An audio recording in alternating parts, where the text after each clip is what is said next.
Nava Nokia 2.2 හැමදාම අලුත් වෙන Nokia වෙතින්.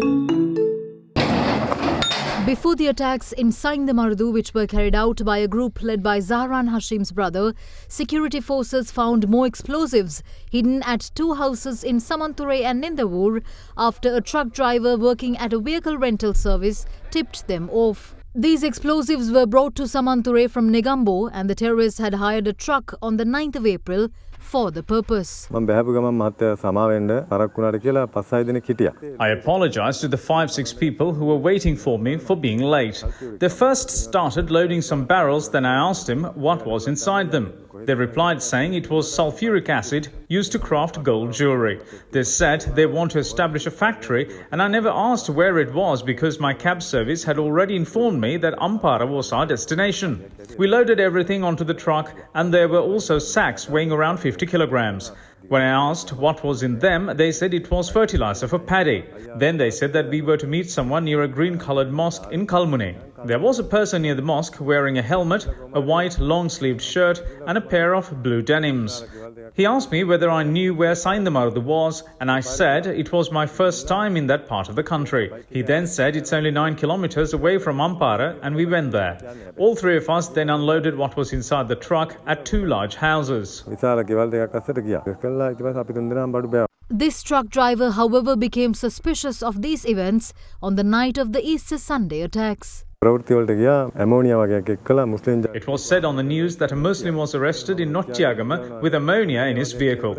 I then became suspicious that the sulfuric acid too might have been used to make bombs.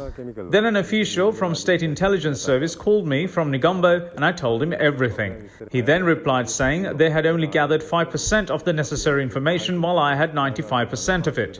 He said the investigation would have come to a dead end in Negombo itself if it wasn't for my information. He also said I was going to save the lives of thousands.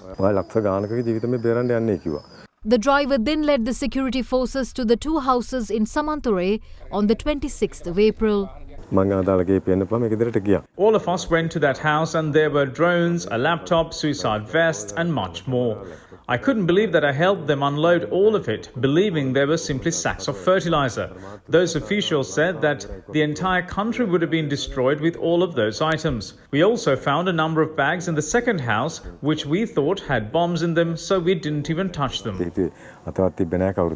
It was owing to the information provided by this driver that suicide bombers of the Sainthamaruthu attack couldn't carry out their other planned attacks. It's because of this patriotic individual's actions that the suicide bombers were killed during a security operation in Sainthamaruthu on the 26th of April, with many lives saved. This driver, however, then had to leave his job because his life was under threat. I'm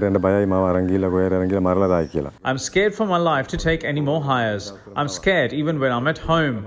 I received phone calls with threats leveled against my life after this. But I came forward to talk about my experience, even though my life was at risk. My children and wife are suffering now.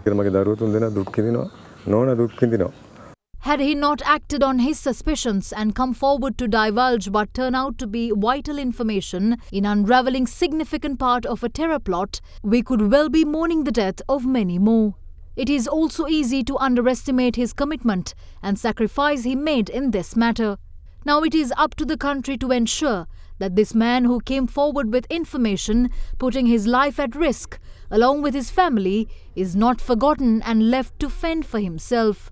The entire nation owes him a debt of gratitude, and just as everyone else, he does not deserve to live in fear. මගේ විශ්වාසය මැක්සිස්